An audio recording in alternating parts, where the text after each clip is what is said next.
story recapped here. Today I'm gonna explain a drama, horror, and thriller film called The Cursed. Spoilers ahead, watch out and take care. During the Battle of the Somme in 1917, soldiers perish at the hands of their German enemies, and among them is a captain who gains 3 bullet wounds to the abdomen. Despite the lack of anesthesia, the doctors proceed with the surgery, and they successfully remove 2 bullets. However, the third one gets shattered, and they try to reach for it again. To their surprise, they instead find a huge bullet made out of silver, which kills the captain seconds after it gets removed. The silver bullet is nothing ordinary. Its history goes back 35 years before the war, in a small village in France, where Seamus Laurent, the Baron, lives with his wife Isabelle and their 2 children, Charlotte and Edward. Seamus is a stoic and brutal man, and upon the advice of the village elders and his peers, he leads a slaughter of the Roma clan, a group of gypsies that have claimed ownership of a portion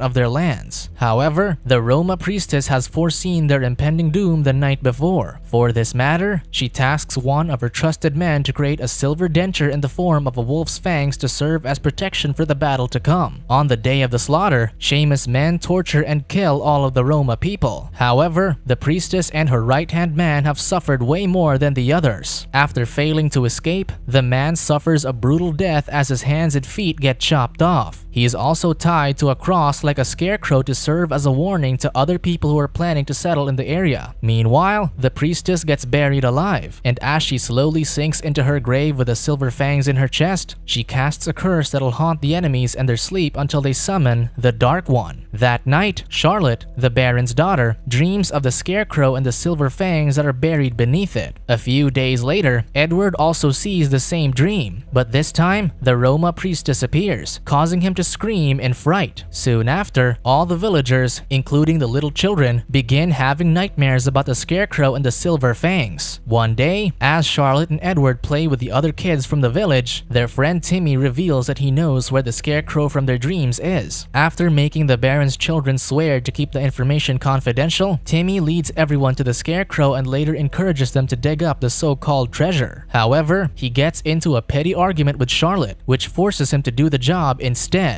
Not long after, Timmy finds the silver fangs and gets the overwhelming urge to put them in his mouth. However, when he puts it on, he loses his senses and bites Edward in the throat, causing the other children to run in terror. After witnessing this horrifying scene, Charlotte immediately runs to their manor and alerts their parents of the terrible situation. Luckily, Seamus recovers Edward, who survives the attack but is now severely injured. Not long after, the doctor arrives and suggests that Edward got attacked by an animal. Although Charlotte knows what truly happened, she keeps her mouth shut in fear of what her father might do to Timmy and his family. Later that night, as everybody in the manor goes to sleep, Charlotte decides to visit her brother's chambers and discovers that he's desperately trying to catch his breath. For this reason, she removes the blanket over Edward's body and discovers some wood-like vine growing out of him. Charlotte is frightened over what she's seeing, and so she screams and runs to her parents' chambers. Awoken by the commotion, their parents spring out of bed only to find that Edward has disappeared. The next day, Seamus leads a search party for his missing son but fails afterward. Desperate, Charlotte later goes to the local church to pray, and coincidentally, she finds Timmy there. As they hide in one of the confessionals, Timmy reveals that he has no recollection of what happened after he used the silver fangs, and now he fears what might happen to Edward. Later on, Charlotte reassures him that nobody knows what truly happened that day, and that his family is safe from exile. Moreover, she asks him where he kept the silver fangs, and he says that it's in the church. With fear in his voice, Timmy then reads the book of Ezekiel to Charlotte, suggesting that the silver fangs are molded from the 30 silver coins that Judas received from his betrayal of Jesus. He then tears the page from the Bible and hands it to Charlotte, saying that she might need it. However, their conversation gets disturbed when Charlotte's maid discovers them. Timmy then flees into the woods, where he gets slaughtered by an unknown beast. Meanwhile, a traveling pathologist named John McBride happens to be in town as he's looking for the Roma Gypsies. Later on, he meets and befriends the head of the local local law enforcement, Alfred Moliere, who soon includes him in solving the case of the missing Edward Laurent. Not long after, John and Alfred meet up with Seamus, who now thinks the situation just got worse because of the discovery of Timmy's body, which they think is caused by the same animal that attacked Edward. Later on, they head to the woods where Timmy's rotting corpse lies. Everyone gags at the horrendous sight of the boy's splattered flesh, and as John takes his turn to observe, he finds a page from the book of Ezekiel in Timmy's hands. After assessing the situation, John reports to Seamus that the boy's death is caused by a wild animal, most probably a wolf. With this information, Alfred believes that the whole event is merely an animal attack in the missing case, so he goes back to town while John asks to stay behind and investigate further. Later on, Seamus welcomes John into his home, and it's not long until he starts exploring the manor in hopes of finding something useful. True enough, John discovers a bloodstain on the door, which he assumes comes from Edward. He then observes the surroundings and instructs Seamus to board up all the windows and doors on the ground floor for precautionary measures. Despite the confusion, Seamus complies. Later that night, John dreams of the scarecrow taking away his wife and daughter. Then, the following evening, he secretly scrapes off the remaining bloodstain on the door and places it under his microscope, where he discovers that Edward's blood bonds and converts another person's blood cells. However, his study gets disturbed when he hears a noise coming from the boarded glass windows. Something is staring behind the wooden boards, and it's looking at him straight in the eye. Suddenly, Seamus appears, and they both decide to go outside and look for whatever's threatening them, but it doesn't show up. Aware that the situation's getting out of hand, John volunteers to hunt the beast while Seamus gathers the elders and instructs the villagers not to go outside without an armed escort. However, despite the threats of getting attacked, 3 villagers head to the fields to draw some short straws. As expected, their fears come to life as the beast shows up to devour the 2 men, while Anne-Marie, the woman who accompanied them, gets maimed but manages to flee. After finding out that she survived the attack but got bitten, John immediately looks for Anne-Marie, but by the time he gets to the village, she's already escaped and is now starting her transformation. The situation is now getting worse, and so John tells Seamus to fortify the church and gather all the villagers inside while he sets out to hunt the beast. Later that night, John coincidentally encounters Isabel, so they sit down to talk about the beast and how it killed his wife and daughter. Additionally, he explains that after the death of his loved ones, a band of traveling gypsies came to his town, saying that the curse had its revenge. Hearing this, Isabel reveals that the gypsies had a claim on her husband's lands. But before she could say more, Seamus appears and tells him to stop talking about curses. The next day, John goes deep into the woods and installs traps to catch the beast. After an intense encounter with it, the beast falls into a spiked pit trap and gets pierced in the stomach, allowing John to shoot it dead. Later on, he brings the corpse to Seamus' stables and performs an autopsy for Seamus and the other elders to witness. To their horror, Anne-Marie emerges from the beast's belly and begins to scream ever so loudly. John claims that she can no longer be saved, and he soon urges one of the elders to shoot her. Seeing this, Seamus worries that his son might meet the same fate. In the following days, the villagers remain in the church while some of Seamus' household staff flee the village in fear of the beast. Meanwhile, John gets repetitive dreams about the woman buried in the field. He asks Isabel about this, and she reveals her husband's atrocities. Later on, they confront Charlotte about the silver fangs, and she reveals where it's hidden, which urges them to head to the church. After obtaining the silver fangs, John instructs a blacksmith to turn them into bullets, which he will use to end the curse. Meanwhile, Seamus gathers a group of men to hunt down the beast, but it doesn't show itself. Little does he know that back at his manor, their maid Anais is getting attacked by the beast as she goes outside to do the laundry. Although she survives the attack with tons of injuries, she chooses not to tell anyone, but it's not long until she can no longer bear the agony. Later that night, John strategically plots his attacks and notices the bloody linen that Anais left after the incident with the beast. Because of this, he goes to the Laurents and asks if anyone is missing. Everyone is there except for Anais,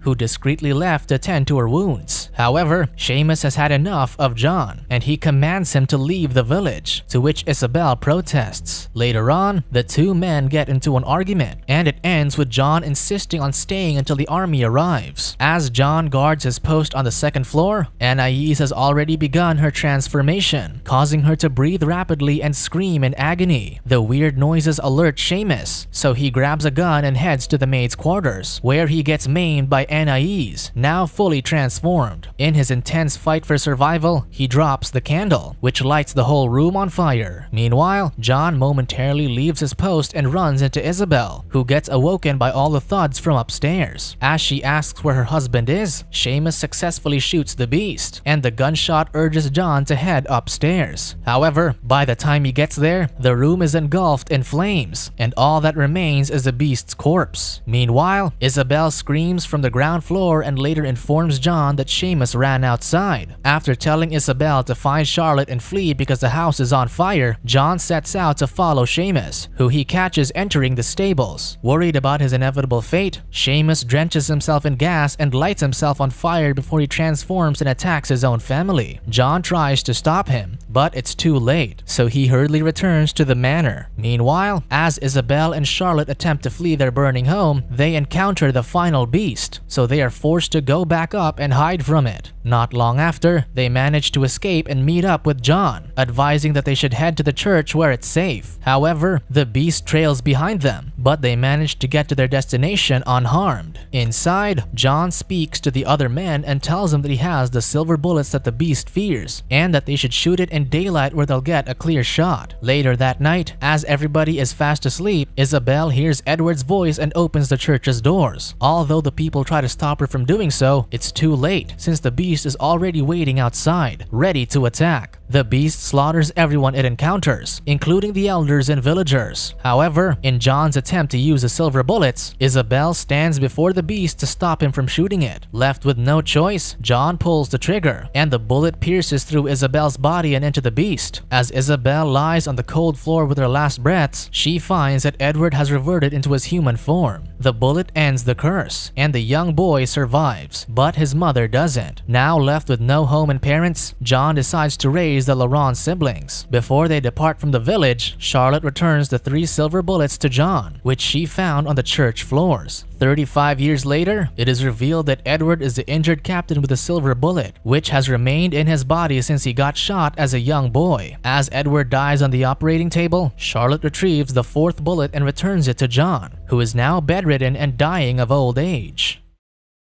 Subscribe to watch more videos like this. Turn on notifications. And leave a like, it really helps the channel out. Thank you for watching.